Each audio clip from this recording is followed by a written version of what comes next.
Blair, you were one of the first people that I told that I'm launching a podcast, and just hearing about your experience doing it at that one event that I did with Rob and Euclid, and hearing how much you're enjoying it, how you're connecting with people, really empowered me to start my own. So thank you so much for being here. Thank you for inspiring and empowering me, and I'm so excited to see where this goes today. Oh my gosh, I'm so honored to be here. I'm so excited for your podcast. I know it's going to be amazing. And I mean, I'm flattered that I was any source of inspiration to you to create it. I mean, that's pretty cool. So yeah. Your profile on Instagram says, brand strategist and copywriter, entrepreneur. I help wellness entrepreneurs stand out online.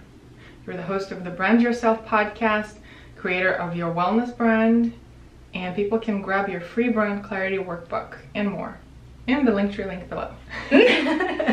So it sounds like you've got a couple of things going on, have to do with branding, entrepreneurship, wellness, and sounds like you're really committed to helping people, and specifically wellness entrepreneurs, stand out. What do you actually do on a day-to-day basis?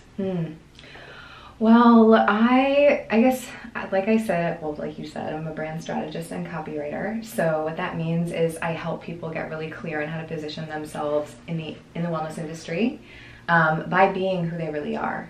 So I feel like a lot of times we find like we're comparing ourselves to other people, and we feel like, oh God, I have to be like that person to be successful. But I like to empower my clients to tune into the fact that they are the only them that exists on the planet. And there is a set of gifts, a set of vision and creativity that already lives inside them. So they don't have to look outside themselves for inspiration. They don't have to be like anyone else in order to be successful. In fact, the more they tap into who they are, I believe the more successful they'll be, because they'll be in alignment with their truth. They will be magnetizing the people that they're meant to serve because they're in their authenticity. So that is what I try to empower my clients to do in various ways, one-on-one or in my group program, Your Wellness Brand. So is this something that happened to you? From what I know, that you've dipped your toes in different sides of wellness entrepreneurship, and it took a second before you really found what your true calling is and what your true self is in the realm of entrepreneurship. So what was your journey? Yeah, I mean, I landed in the wellness industry kind of by accident. What happened was I was working full-time for a nonprofit organization, and I had been working in fashion before that, and I kind of just never really felt like I was on purpose. I wasn't on my path yet. I didn't feel like it was right, and I felt that in my body.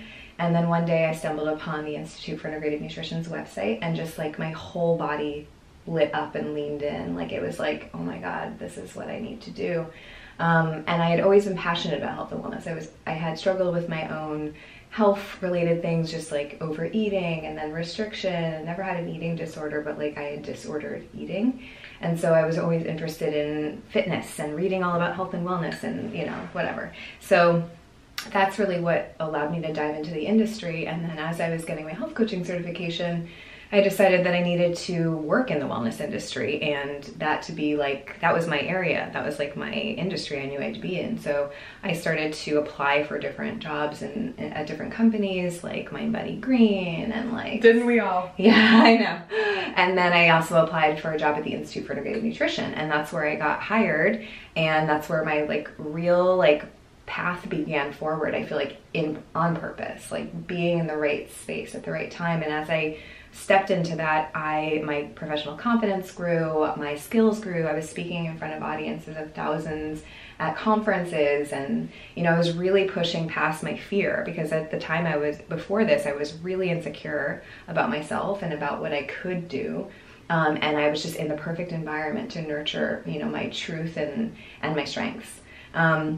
And so I dove into entrepreneurship, not by choice. I actually, after working in integrative nutrition for 3 years and having leadership positions, I left and was given a severance package. And I found myself kind of like, okay, what do I do now? And I had been kind of health coaching on and off, and I was like, okay, maybe it's time for me to have my health coaching practice. And then I started doing that, and while also interviewing for other jobs, and then I started marketing consulting, and I was just all over the place. It was a mess. And I kind of just was trying to really trust myself in the process, trust the unfolding of my life in the process, which was really uncomfortable. It was very uncertain. I didn't know like what was going to happen, but I just kept on trusting my instincts along the way. And so eventually I found myself working full-time, actually no, part-time at Parsley Health as a health coach. And I took that on, and then I was just trying to figure out what this business was on the side. And eventually I realized that health coaching was not my path. It wasn't my purpose. It was to help other entrepreneurs in the wellness industry with my writing talent, with my coaching background, with, you know, just all these different things that I was naturally passionate about and just felt really connected to, and more like what I was meant to be doing. A quick little side note is that I've always been a writer ever since I was little. I was writing in journals and writing stories, and it was always my favorite thing, and I never really believed I could have a career doing that because it seemed like it was so impossible to be a freelance writer and, you know, all these things. And here I was stepping into this thing that I always felt like I was meant to be doing but didn't really think was possible. And then it just kind of took on a life of its own. And because I, you know, love the wellness industry and I'm surrounded by amazing people and always have been in the space, then, you know, it just kind of took off on its own. It just, you know, I was getting a lot of referrals, and then suddenly it was a business, and I was like, okay, I guess I'm doing this. Yeah. You know, this sounds incredible, and I'm sure some of the listeners are thinking, that sounds so easy, can't be that easy. You know, on the one hand, once you step on your path, I know from experience, it does flow that way. Yes, it takes a lot of work, some sleepless nights, working weekends, all of these things. But because you're doing something that is so aligned with your truth, it doesn't feel like you're working that much. And so for me, and it sounds like for you too, once you get in that state of flow, things just start to click in and people resonate with that and they start hiring you and your business grows. But I want to track back a little bit. How did you go exactly from finding IAN to speaking to thousands of people? That's a big deal. You kind of like tumbled through that, but that's a big deal. I know. Okay, so I started out there as a project manager, and I was still in this very like insecure space. I was like, okay, I love this environment. It was very nurturing and loving, and my boss I loved, and I loved my team. And so I was in this like really nice little incubator. It was like warm and cozy, and everyone was really sweet. And so I felt like I could finally step out of my shell and step out of protecting myself, because I had come from fashion and having awful bosses who were bullies. And, you know, so I was just coming from a very small, tender place. And then that space just allowed me to really open up and kind of blossom. And as I was able to do what I was good at, I got promoted, and I was asked to lead a team, and I made more money, and then I became the face of this ambassador program, an affiliate program. I was known as Coach Blair, and everyone in the community knew me because I was like sending out these regular emails. My face is on a lot of things. And like Tom from MSN? I guess so. I don't even know him. Or like the Geico lizard? Yeah. I was kind of like this face of this thing internally in the community. And, you know, there were tens of thousands of people receiving my emails. And then part of my role was to speak at the annual conferences every year. And so I would be the MC, and then I would have to do my own little 10-minute talk about, you know, how to share integrated nutrition and kind of spread the ripple effect and, you know, spread the mission of the school. And so that 10-minute talk was like the scariest thing I ever did the first time, and I was still scared every time I did it after that. I did it 4 times, and I emceed twice. And I was introducing speakers like Marie Forleo and Dr. Oz, and I met Deepak Chopra and Ariana Huffington, and I was just surrounded by these people I was so, like, had such admiration for and respect for, and I was getting to like interact with them on stage. I mean, I did a Q&A with Marie Forleo on stage, and like, I was like, is this happening? Like, I was just like so in awe of the moment, but also terrified. And so I was really, you know, having to move through all of these really scary things inside me. You know, there was a lot of I can'ting inside my body. I was like, I can't do this, I can't do this. Oh my God. And I was like sweating and like all these things. But as I kept moving forward anyway, as I kept stepping into it and just feeling the fear and being like, it's okay, we're gonna keep going.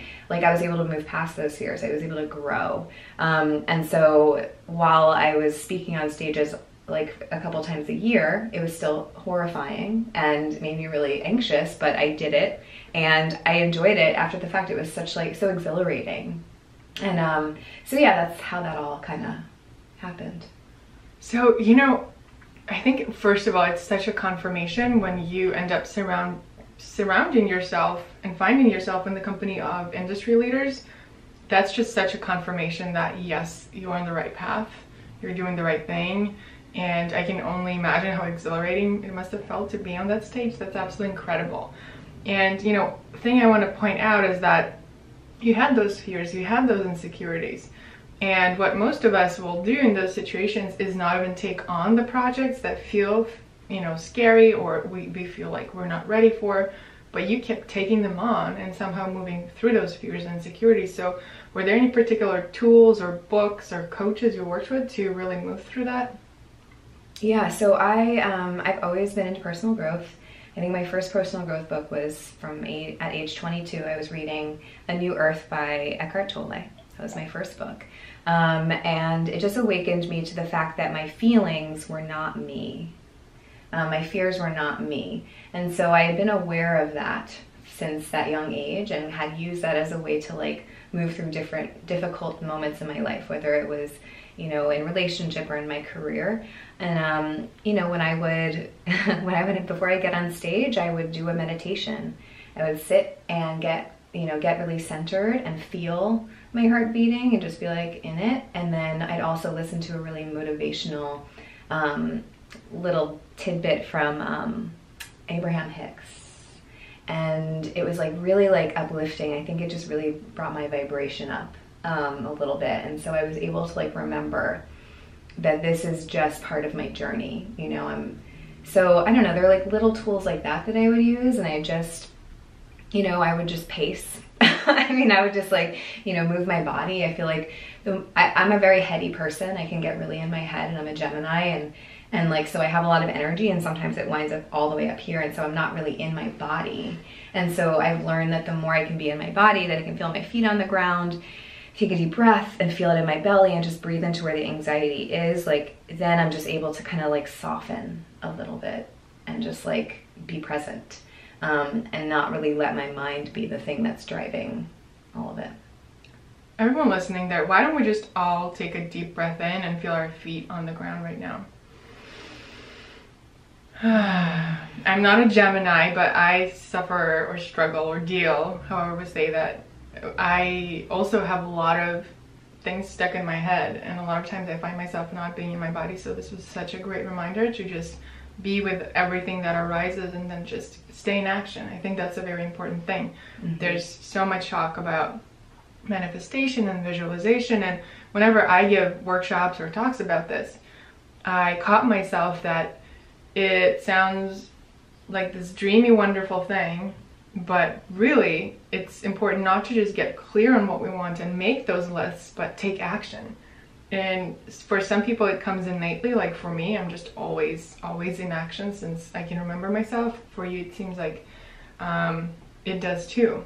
Mm-hmm. So all the things that are happening to you now, your own business, what happened at IAN, was that something you visualized and really intentionally went for?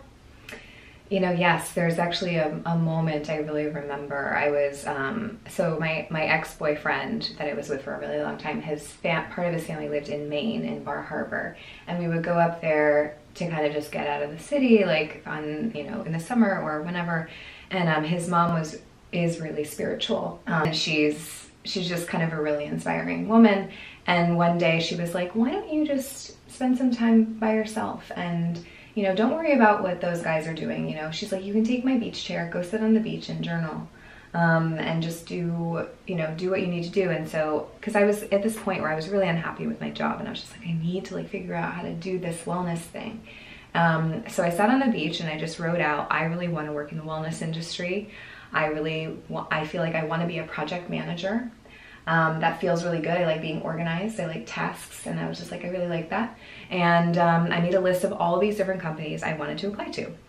And I got really, really centered in that, and I felt really good in my body. And I just remember sitting there having all this space and the ocean in front of me and like journaling And then when I got back to I was living in Hoboken at the time, right outside New York. And when I got home, I just, started updating my resume. I sent a bunch of applications, and I had applied to integrative nutrition before and never heard back. And then I just did it again, and I got an interview. And at first, they offered me a really low salary, and I said no, because I was like, I can't go backwards. And so finally they came back to me maybe like a few weeks later, and they were like, you know what, we'll meet you where your current salary is at. And so I just made a lateral move, which was so awesome. And I honestly had struggled with how little I was making for the longest time when I first started out in my my personal career, my career. And I was just like, am I ever gonna get to $50,000? Like I was making like 30 something, 35, 40, 45. And I was just like, I couldn't get to that place where I felt really comfortable with my finances. And it was just, so finally I did that. I made that decision. And when I started working there, I was like, I don't know what's gonna happen here, but I'm just gonna do it. And as soon as I arrived on the first day, I was like, I'm just so grateful. And before I walked in that first day, I sat in Madison Square Park and journaled and was like, this is how I want this day to go. Like, I want to feel confident. I want to feel this. And so I walked in just feeling good. And I moved through a lot of like fear and like self-doubt in that process. But as I did that, as I like showed up for myself and like did the work, but also felt really connected to the company and like the mission, and like I really believed in what they were doing, that helped me like stop worrying so much about myself, because it wasn't just about me, it was about something bigger than me. And I think that also helped me to kind of move through the fear. Wow. And so what are some of the things you do now when you go on your own, you have your own podcast, your own practice? That's a totally different game. There's no security blanket. One month you might have a lot of clients, another month you have none. Totally normal. So what are some of your practices to really stay connected to why you do it? And why do you do it? I feel like my mission has changed over the years and evolved. The reason I do what I do now is because I believe it's my purpose on the planet to support healers, gurus, people that are going to transform and awaken people to their highest selves, their deepest well-being, to communicate what they do and to connect with their clients. I think that's why I'm here. I feel like I'm a channel for people's messages. Like, I think that's really deeply what I do. And the reason I do that is because I feel like, everyone on this planet needs to really heal in a lot of different ways. And I think there's so many people who are naturally gifted and are meant to do that on the planet.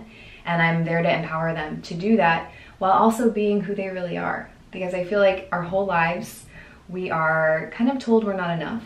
As we are, we have to fit into a mold. We have to be well liked. We have to be pretty and thin and all these things. And we feel like not enough. And we feel like we have to fix ourselves all the time. And I think, as we move into adulthood and as we're, anyone in the wellness industry is more mindful and into personal growth and recognizes that like we have to really own who we are and to feel really whole. And so when we start businesses, we also have to own that too, especially when we have personal brands. We have to be really, really connected to our truth and really believe that we are enough.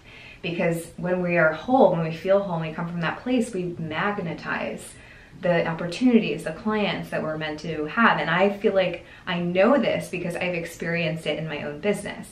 The more I have aligned with myself and my truth and my gifts and what I love to do and poured my love and my heart into everything with my clients, the more it's like grown. And I would say that like it's been a steady growth. Like I haven't had like any crazy big break moments or anything. It's slow and steady, and every year I make more money, every year I help more people, every year I learn something new about how to grow and evolve my business, but also to like be a leader in my business and to step more and more into leadership, and to trust myself in that process. And I think the more authentic I am and the more myself I am, the more those opportunities show up. And so I've just witnessed that in my own experience. And then also, if we look at some of the most successful people in the industry, Ksenia, you're so successful and you're completely yourself. Like, you're never trying to be anyone you're not.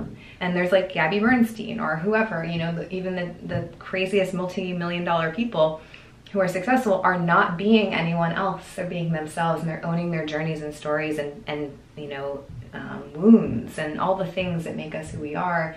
And so like the more authentic and the more vulnerable and open and just like how we can honor our truth, our gifts, the more successful we'll be. And that's really what I believe, and that's why I do what I do. Wow.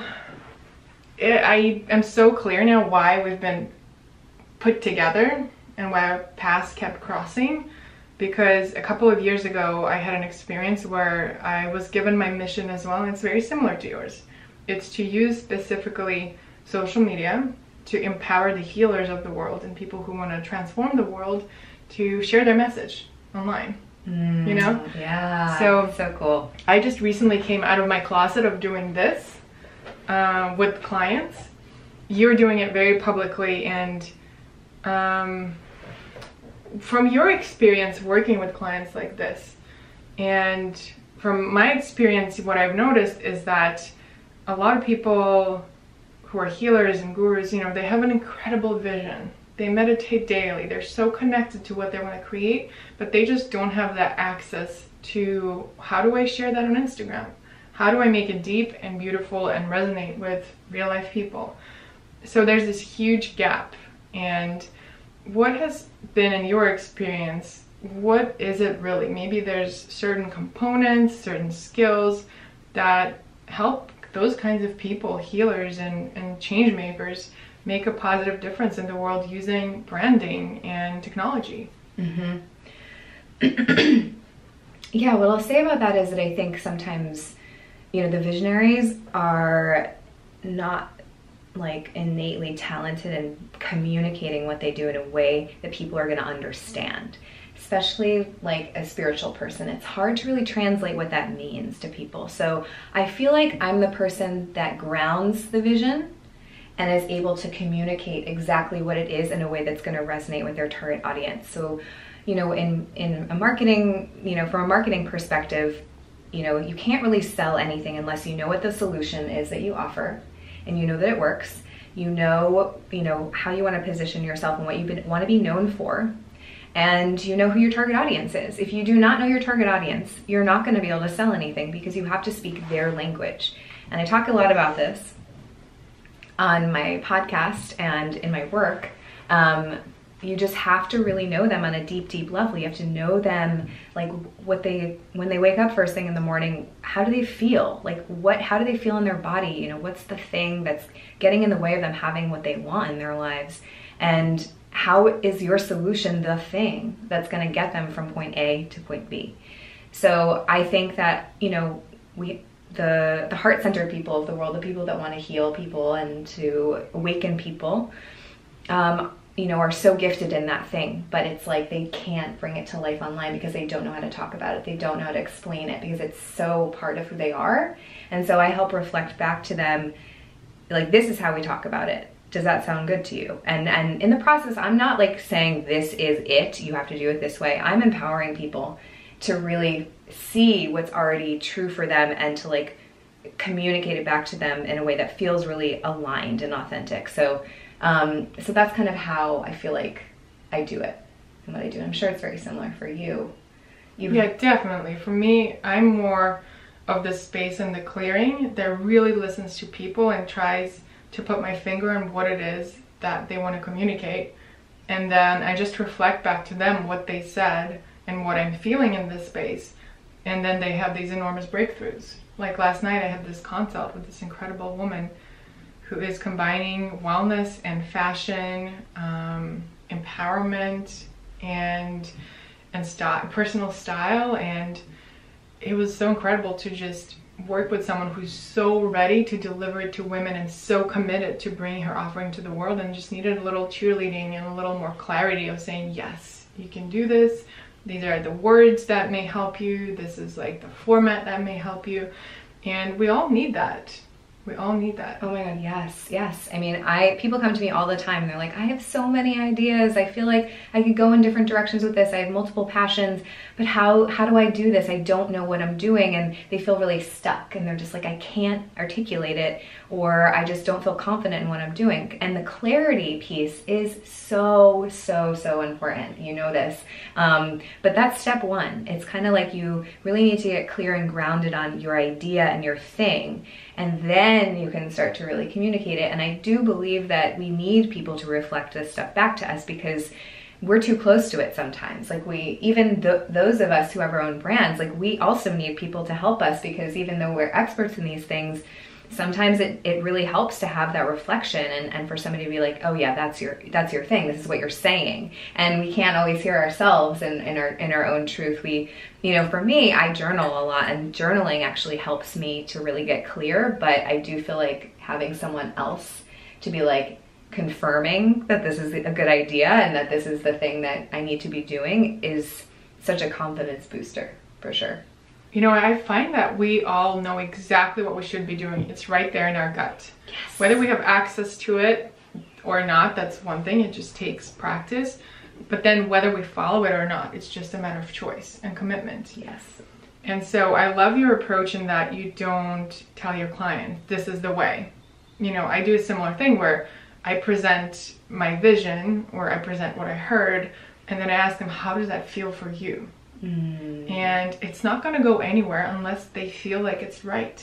And they may sometimes have to take a day or a week to sit on it or sleep on it, but it's never going to go far unless it truly resonates and feels true in that person's experience. I totally agree. I mean, like I said, I really want to empower people to be aligned with their truth and to know their truth.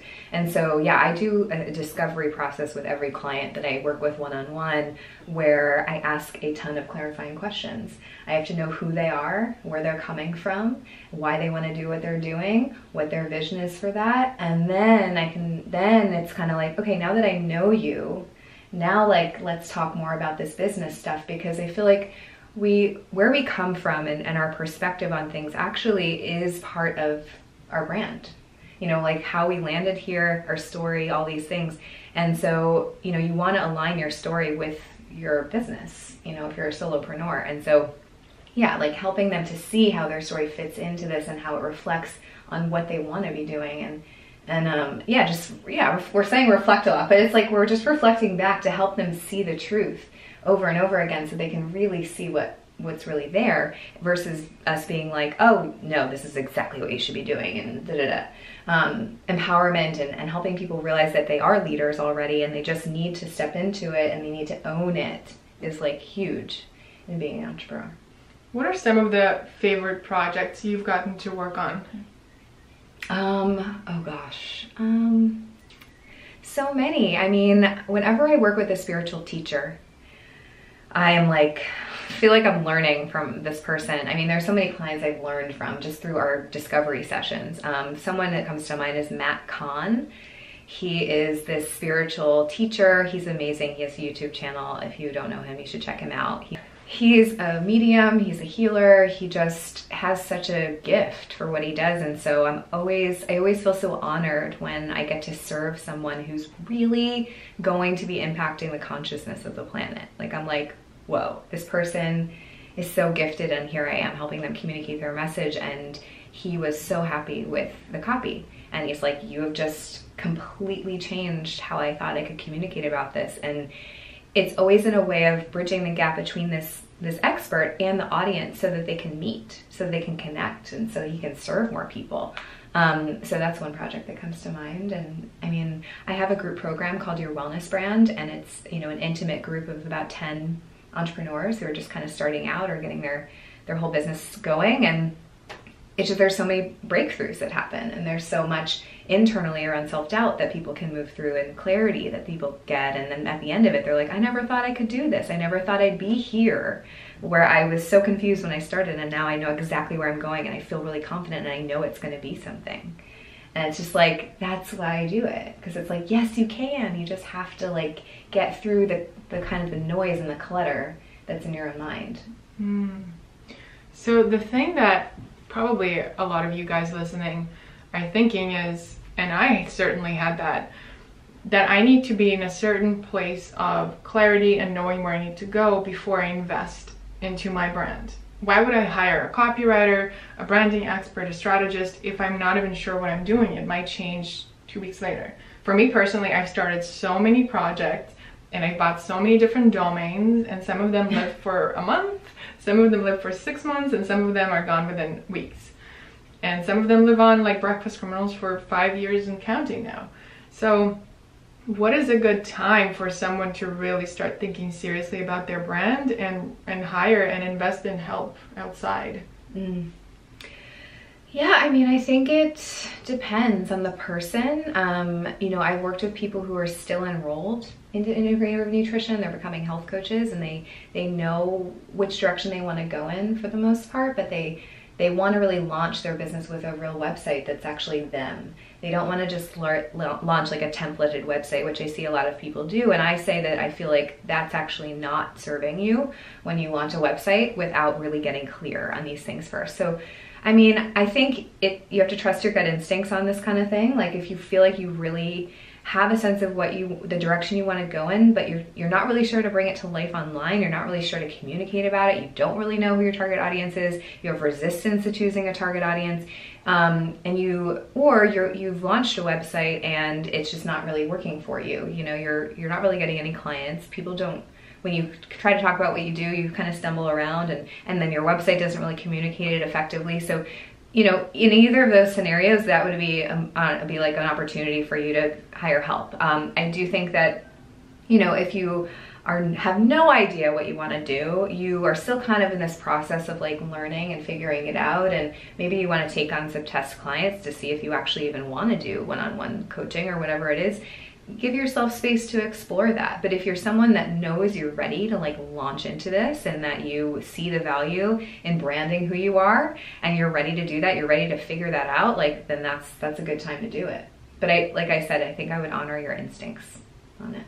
Always.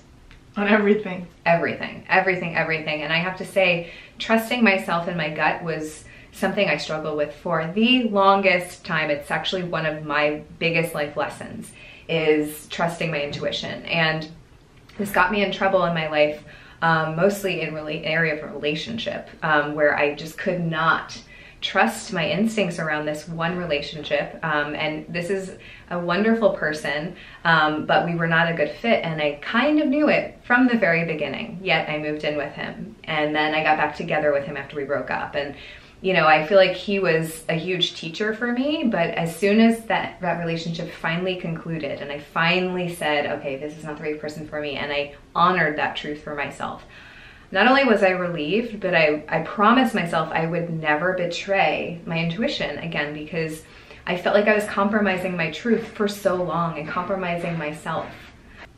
And I promised myself that I wouldn't compromise myself and my truth, because I knew all along, I knew the truth, and I just needed all this proof in order to make the right choice. And I realized that I can't get information from outside me. I have to listen to what's really true for me. And I denied it for so long, and I was unhappy and disconnected from myself. And then as soon as I honored that truth, and as soon as I, you know, broke off the relationship, you know, I felt empowered. I felt like now is the time for me to make decisions from this place every single day, every day. And I just started to flex that muscle.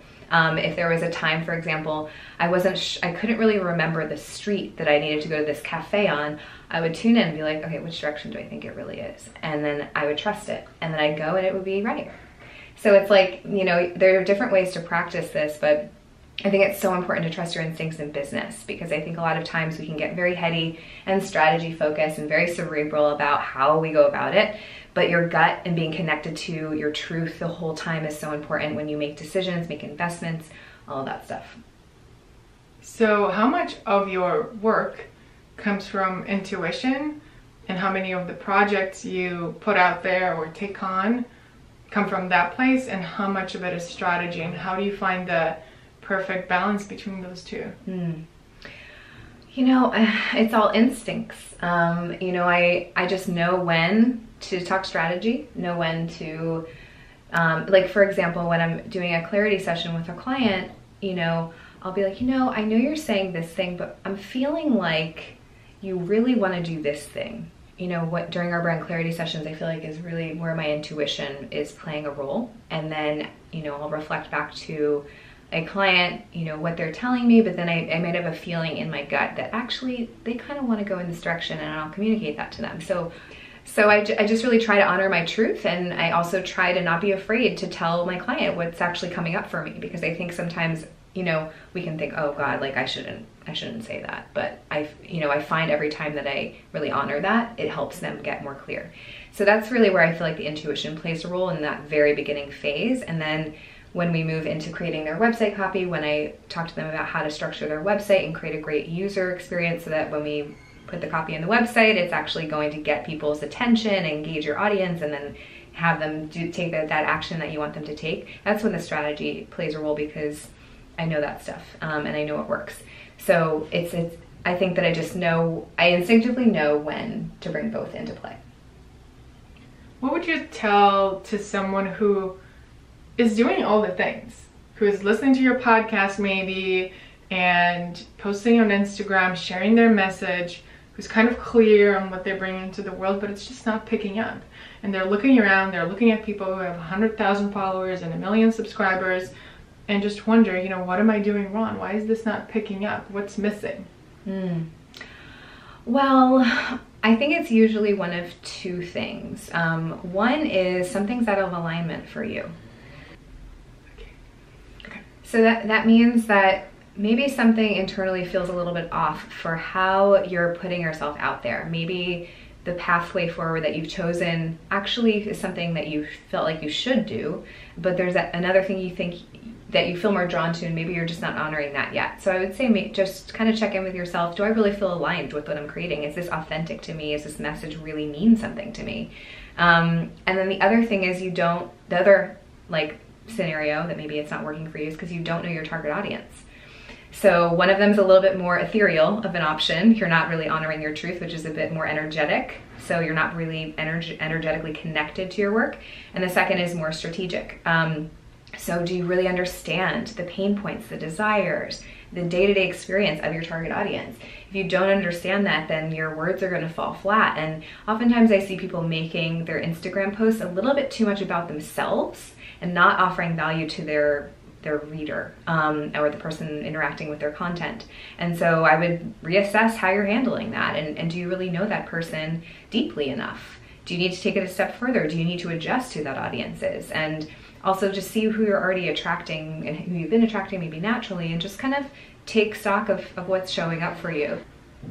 So yeah, those are the two things that I would suggest reassessing if you are not attracting clients. And also, I'll add a third thing in there. Are you being consistent? Are you consistently sharing content with your audience? Are you emailing your list regularly? Are you posting on Instagram daily? Are you on Insta Story? Are you really, really putting yourself out there enough? I think a lot of times we post here and there, or we think we're doing enough, but actually you need to be consistently sharing what you do all the time, like repeating yourself, because people are inundated with content and information all day long. They're on Instagram, they are seeing messages here and there, and they may miss yours sometimes. So you have to make sure you're always sharing regularly. That's such a great point, and I remind myself that all the time. Because I said something a year ago doesn't mean, because it's in my Instagram bio, doesn't mean everyone knows that. So whatever is the most important thing for me, I need to keep reinforcing and putting it out there, and it's my responsibility for people to be aware of it. And when I meet someone and they've been following me on Instagram for 5 years and they didn't know I have a website, that's not their mistake, it's my opportunity to look over my content and how consistent have I been on making sure people know I have a blog. So that's great. And if there was a number 4, and if I may add, and that was my next question for you actually, is finding your platform. You know, you may be putting all your time, all your energy on Instagram, but really what captures your personality the best is YouTube or podcast. So tell me about your relationship with social media. and what your favorite platform is and how you found your medium, because right now it sounds like podcasting is your favorite thing. Oh, totally. Yeah. Well, Instagram had been my first social media love, I guess. I'm a very visual person. I'm a photographer, so I don't really promote that, but I do that for people sometimes, which is really fun. So I just like, I've always been visually, I don't know, just an artist, I guess. And so Instagram feels like art to me. It's a way for me to express my visual preferences and who I am through pictures, and then also to write and to share my heart with people and like my strategic mind. Can't say it.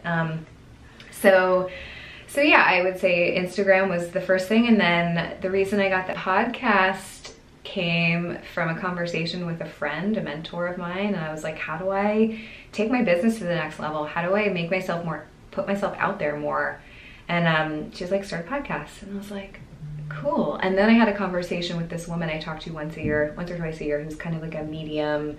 And she just like, I see you with like a microphone, just like standing in front of a big audience. And I was just like, interesting. I was just on the phone with a friend earlier today that I should start a podcast. Wow. So I just honored that and I did it. You know, when I get an idea, I just go for it. I don't let myself get all caught up in perfection or whatever. I just dive in. So I was like, okay, how do I do this? And I was about to get married. So I knew I was going to launch after I got married, but I started the process before the wedding and before the honeymoon so that I could get all my ducks in a row. And I love it so much. And the reason I love it so much is because I just really enjoy having real conversations with other women in business and hearing what it really took them to get where they are, because I feel like it's often a mystery to all of us, you know, and we see perfect, beautiful images on Instagram and like kind of the highlight reel of people's lives. And I think people are being more and more vulnerable these days on Insta stories especially, but I don't know, I just wanted to see the truth and pull back the curtain on what it really takes. And so I love having these conversations, not only because I get to hear these amazing stories from different entrepreneurs, but I also feel like I make friends in the process. And I'm able to like really connect with people and kind of, you know, recognize the fact that we share the same values and that we're really all here to make an impact. And it literally energizes me. After every single call I have, I'm just like bopping around, like so excited. And I will never stop. At this point, I am so devoted to this podcast, it's not even funny. And Instagram is just kind of like, you know, the thing that I have fun with too, but the podcast is like my true love, I think. And by the way, guys, Blair recorded an episode with me, so look out for that on Brand Yourself podcast. We went really deep there, and I actually really enjoyed that conversation. Oh my God, me too. It was one of my favorites, for sure. So I have a few really fun questions for you. Okay. What was your first screen name? Oh God. Sugar Gem 611. And Gem for Gemini. I really wanted a Gemini screen name, but they didn't have it. So I was like, Sugar Gem, sounds cute. Why sugar? I don't know. I thought it was sweet. I chose it because I thought it sounded cute. It was not authentic at all. Like I was like, oh, that's cute. Like this is kind of like my friends. Like I'll do it like hers, and I'll have my 6/11, which is my birthday, June 11th, at the end. Oh, your birthday's coming up. Yeah. Wow. So, what was a computer game you loved the most growing up? Oh gosh. Sims. Yes, me too. When you build like the whole like neighborhood in town. Yeah, that one. And then there was this game, I don't remember what it was called, but it was like, I remember there was an aspect of it where it was like a learning thing for teenage girls. And there was a part where this girl, there was like a choice you could make. You could, if you were embarrassed to buy tampons from the store, you could either steal them or buy them.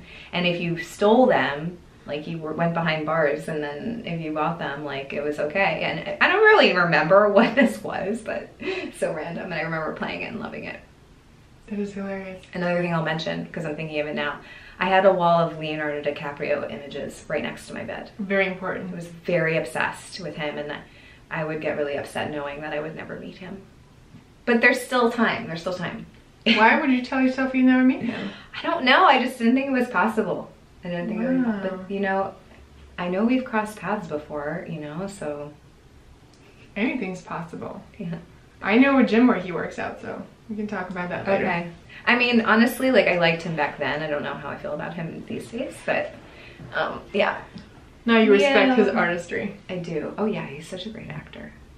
Yeah. Do you remember the first social media network you got on?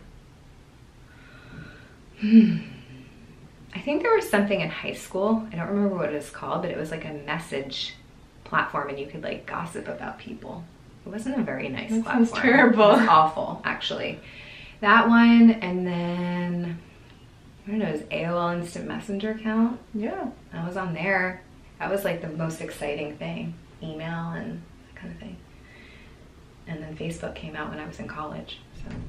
Do you remember spending hours and hours on Facebook and curating your wall? And there was also this option of view your Facebook page as someone else. And I would do this all the time. Yes, totally. I would change my picture all the time. Yeah, I don't even really remember what else was on there, but oh yeah, it was such a big deal. There was like really nothing you could even do on there. You know, like now there's so much you can do on Facebook. And it was just like create your profile and make friends and talk to them. So fascinating how back then it was all just starting out. It was such a personal thing, and then we have witnessed it become a huge part of business for so many people, or the source of main income, like for me. Mm-hmm. It's so interesting to watch that transition, and with all of that, I'm curious to know, what's the biggest lesson you've learned from social media so far? Biggest lesson about social media is that you need space from it. I feel like for me, I'll fully admit that I'm addicted to Instagram. Like there's really no way around it. I love looking at it. I love being on it. But I feel like it pulls me out of reality, and it's not real. Like that is not real. And so the amount of time that I feel like I've spent on it in certain moments is really unhealthy. So I feel like just creating space between yourself and social media mindfully and intentionally every single day is essential. I mean, I feel like that's the most important thing to know about social media if you're going to start using it, if you're not using it already, or if you do use it, I'm sure you can relate to what I'm talking about.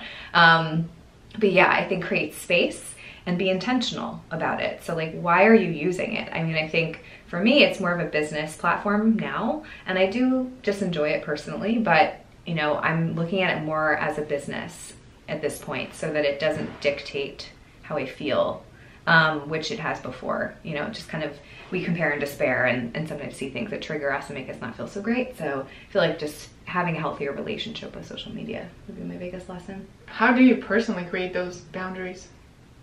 So my first rule is in the morning, I don't look at my social media or email until I do my morning ritual. So ideally that always looks like not looking at it till like 9 a.m.-ish. And that way I'm able to like kind of bookmark the beginning of my day with, not bookmark.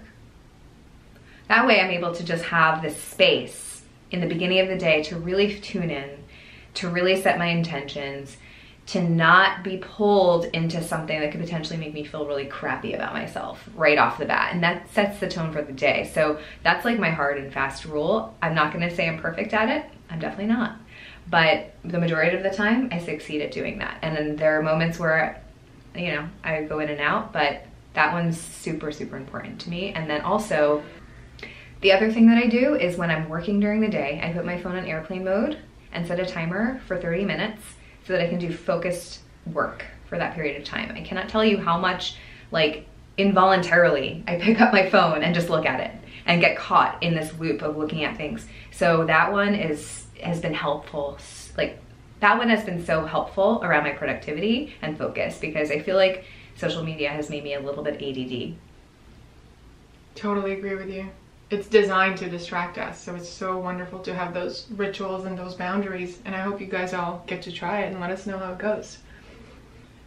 Another question that I'm really curious to hear your thoughts on is, podcasting is such a hot thing right now.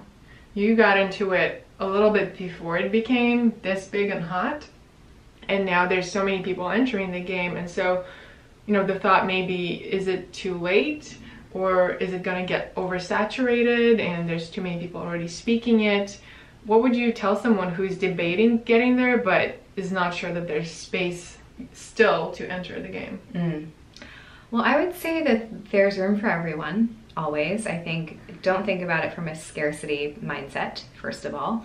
But ask yourself, why are you doing this? Like, is this really something you feel really passionate about? Is it something that lights you up? It gets you excited? Is this a topic you really want to talk about that's really important to you? You know, if you're going to launch a podcast and you want it to be successful, the content you're creating and the kind of show you're creating is largely going to influence how successful it is. And you feeling really aligned and passionate about it is also going to, again, magnetize your listeners. So I would say there's definitely room, but you have to have a really good concept that you feel really aligned with. What is your practice for connecting to your intuition and connecting to the higher guidance? Yeah. When I get an idea and I get really excited about something, I'm like, ooh, ooh, ooh, ooh, and I have like a million, like, I'm just always thinking about it. That's when I know that I have to do it. Whenever I feel really excited, and again, like getting into your body, feeling how your body feels about it is so important. So when I'm thinking about something and it gets me excited and I'm like, I can't wait to do it. Like every interview I have, I'm so excited to talk to these people. That's a sign for me that it's a yes. If something feels heavy and like, ugh, or just feels limiting, or I contract a little bit, that's when I know that it's actually not going to maybe serve me. It's gonna feel hard. And so when something feels hard, I feel like you also don't put your whole heart into it, because it's almost like there's just like a little bit of a barrier to it being like full and like open and real. So I would say that, you know, if I get really excited about something, it's a yes. If I feel that other way, it's basically a no. And then when I'm making decisions, I always tune into my gut. So like down here, and I will visualize the decision, yes or no in this one situation, and feel into which one feels lighter. And that's usually how I make my decisions. If I'm like at a point where I really need to tune in there and I just don't know, I'm not really sure yet.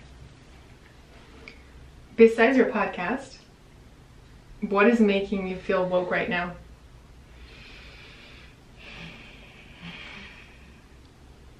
Oh God, I don't know. I mean, honestly, we are in such a pivotal moment in history, I feel like, on the planet. I feel like now is the time for all of us to really step into our leadership and our truth within ourselves. And like, it gets me really fired up to empower other women to step into that. I feel like there's such a big shift happening for the feminine at the moment, and it's really exciting to see so many women just finally be able to express their truth in good and bad ways, and to get recognition and support and not be like silenced or told that they're being crazy or something. You know, it's so empowering for all of us. So I feel like just being able to be surrounded by more and more people who are honoring their truth and stepping into leadership as women and supporting each other, really supporting each other. Yes. Not gossiping, not being mean, not belittling, not talking about each other behind each other's back. We have to unite and just be supporting each other. So I would say that makes me really excited to see that. And, you know, I don't consider myself a vocal activist or anything. That's not my style, but what I show my feminism and activism through my work and who I support in my work. And most of my clients are women, and my podcast is for female entrepreneurs.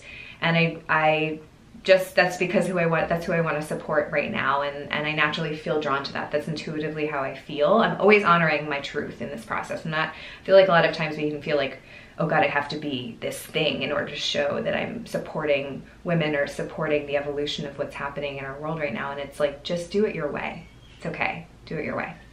Oh, sister. This has been such a wonderful conversation, and I loved hearing about your journey. And I'm excited for you guys to check out Blair's podcast, Brand Yourself, listen to the episode where she interviews me. Thank you so much for being on the podcast. Oh my God, it was so much fun. I'm so honored to be here in your beautiful home and to hang and have matcha lattes. I mean, Ksenia makes the best matcha lattes, by the way. If you enjoyed the show, please share it with your friends, leave a review, and find all the show notes on wokeandwired.com and connect with me on Instagram @wokeandwired.